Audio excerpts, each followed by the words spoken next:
Hello, so today we're off to Center Parcs in Woburn. That's about 113 miles away. It takes about 2.5 hours to get there. We're going with the whole family. The car is going to be absolutely packed with stuff as always, because we always bring far too much.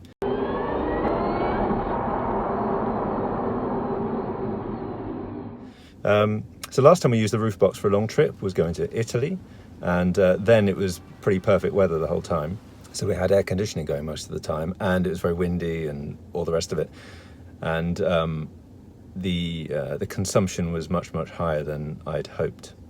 So I'm going to see how it is now. It's 8 degrees at the moment. It's going to fluctuate between 8 and 4 probably, because we're going up north a little bit. So we'll see how it is. The conditions are pretty rubbish. I think it's going to rain. So I think it's going to take a bit of a hit. So at the moment we've got 260 miles. I've charged up to 100%. It's 260 miles, and we'll see. So 113 miles away from that, I think. Well, I don't know. I think it's going to reduce. Probably going to reduce the range by about 160. I would have thought, probably a bit more. We'll see. See if my guesswork is accurate. And the good thing is, of course, we won't have to stop at the services halfway. So, and once we get to Center Parcs, they've got chargers there, so that's great. So anyway, I'm going to get the car packed full of stuff, and then we'll be on our way. So we're here, baby. Shh, Zita. We're here. We're here with 48% battery, 119 miles on the GOM. And averaged about 3.3 miles per kilowatt hour. So actually that wasn't too bad, but then the traffic was quite bad on the motorway, so we weren't doing full speed most of the time. So we'll park up, get the bikes, and then we've got to go to the villa and unpack and all the rest of it, and then I'll plug in. Hopefully the charging spots are all free, because I've got 4 of them here, I think. But first of all, let's get out of the car, eh, baby? And luckily for you, you can't smell baby's breath because it is corrosive. Just how bad it is. But she's a beautiful dog, baby. Hey, darling. So at Center Parcs, they've got free charging, so that's great. So I'm going to plug in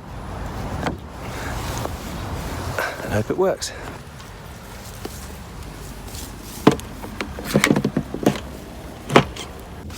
So isn't that great? That's all there is to it.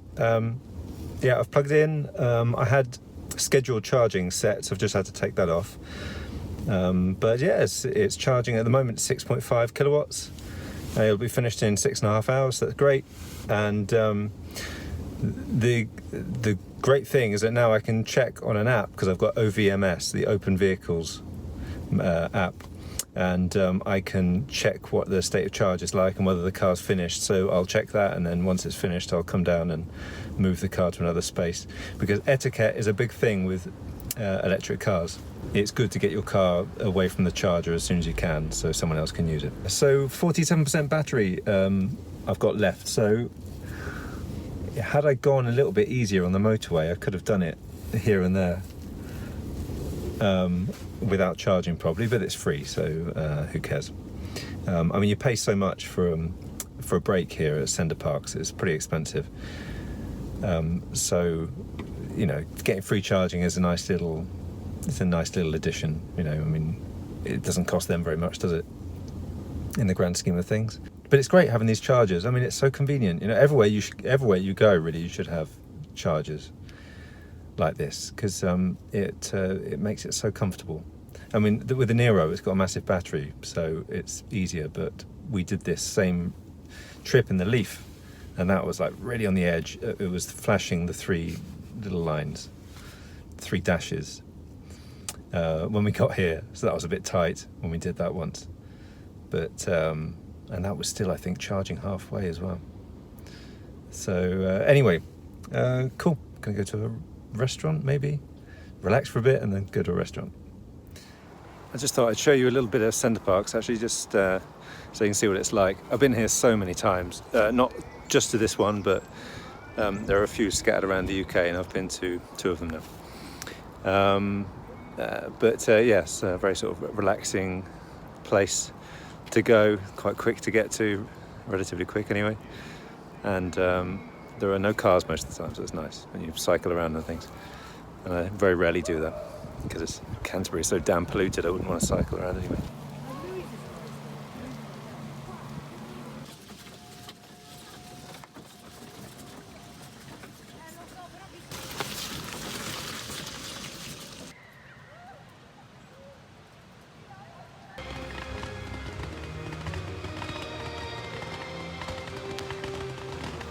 And I was going to check how the car is doing. I know I've literally just left it, so it's not going to charge very much.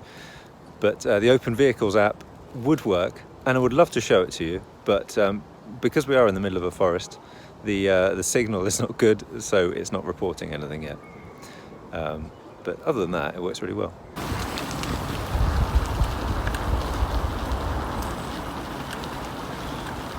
Good Lord, I'm unfit. Okay, it's the next day, so let's see if it's charged. Yes, 100%, and it says 240 miles on the GOM. That's obviously more than enough for us to get back. So that's great, all for free. Isn't it wonderful? As I came here, I found a note on the windscreen. I was thinking, oh God, what's wrong? If someone wanted to charge and I was here for too long, but it's someone saying they've forgotten their Type 2 cable and could they borrow mine? So I'll call that number. So just looking at the other cars here, we've got, well, there's a Zoe over there, they've moved. We've got a Leaf here and a BMW. I guess it's a plug-in hybrid. Can't actually tell.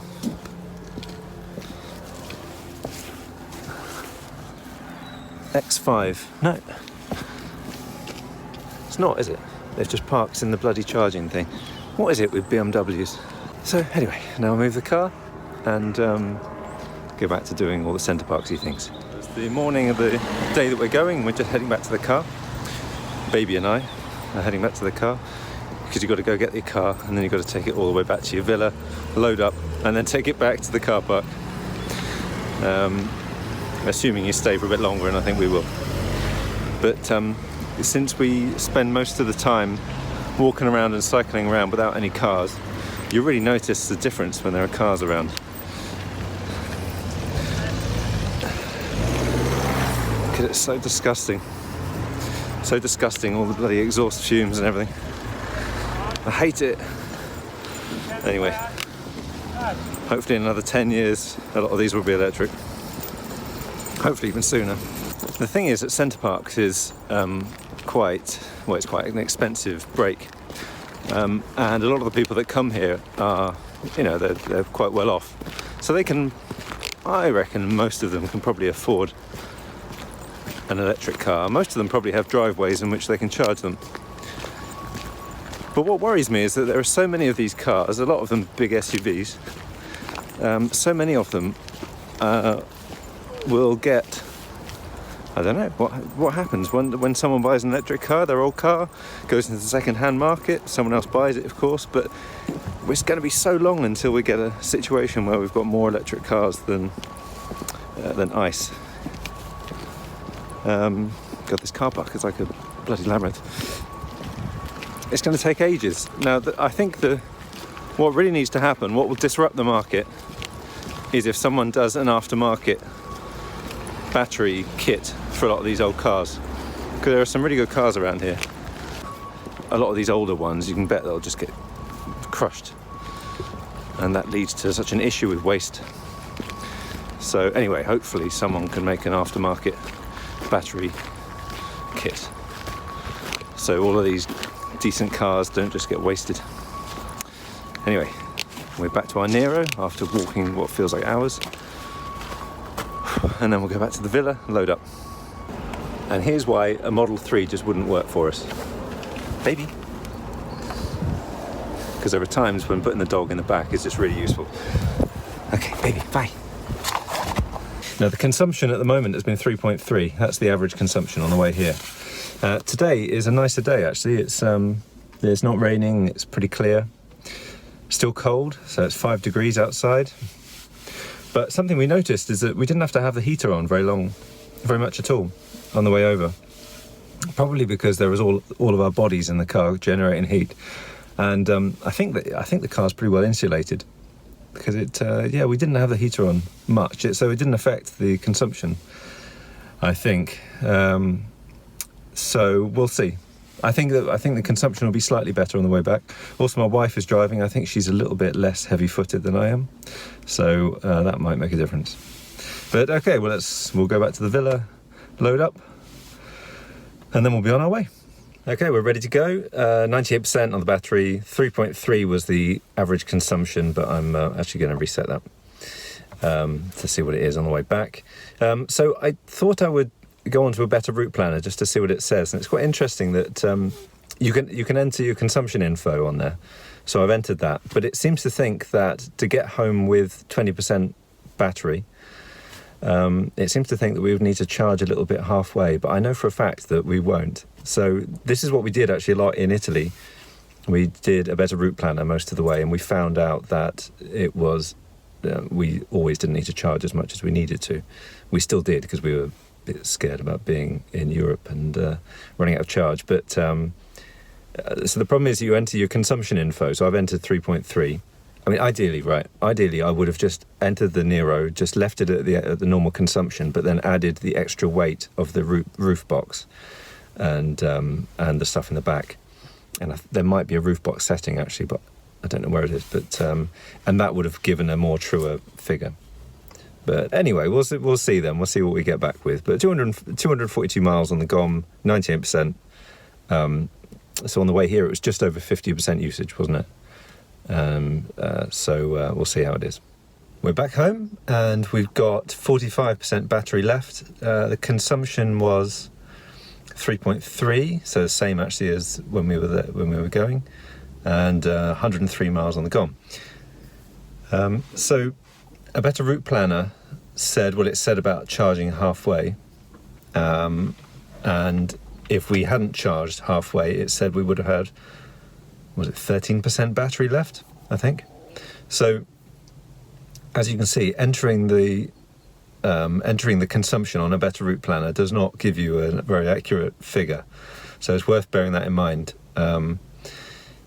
It is best to do it accurately and kind of, I suppose, even guess how heavy the contents of your car are and enter it that way instead, because I mean it's mainly motorway.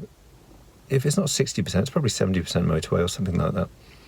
So anyway, I mean, what it does prove is that the e-Niro is a very good car. I mean, the consumption's fantastic. So 3.3 miles per kilowatt hour is not bad at all, really, when you consider that it is the roof box, it's cold, and driving at motorway speeds.